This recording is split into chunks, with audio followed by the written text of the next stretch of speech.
સુરેન્દ્રનગર જિલ્લાના લીંબડી ખાતે ભાજપ પ્રેરિત ક્ષત્રિય સમાજનું સ્નેહમિલન યોજાયું હતું, જેમાં 2000 થી વધુ ક્ષત્રિય સમાજના આગેવાનો અને અગ્રણીઓ ઉપસ્થિત રહ્યા હતા। સુરેન્દ્રનગર જિલ્લાના લીંબડી જમના હોટલ ખાતે સ્વર્ગસ્થ જીતુભા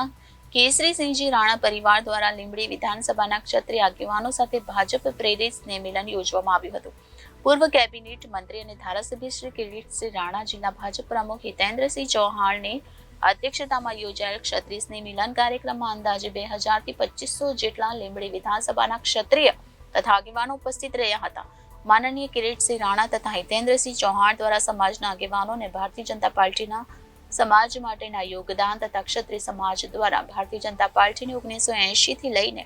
પાર્ટીની અત્યાર સુધીની સફરને યાદ કરી હતી।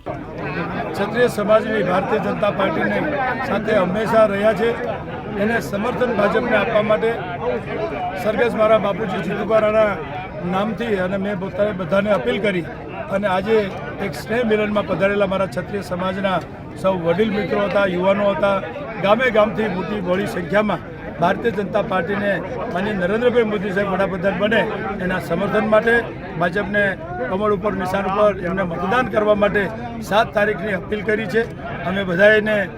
વાત કરી છે અને ભારતીય જનતા પાર્ટીની અનેક સરકાર આવી છે, ત્યારે ભારતીય જનતા પાર્ટીએ અમારા વિસ્તારમાં પાણીથી લઈને દરેક વિષયો જે પ્રશ્નો હતા એ પ્રશ્નો હલ પણ થયા છે અને જે આવનાર કાર્યકર્તા ક્ષત્રિય સમાજના જ છે। વર્ષોથી ભારતીય જનતા પાર્ટી અરે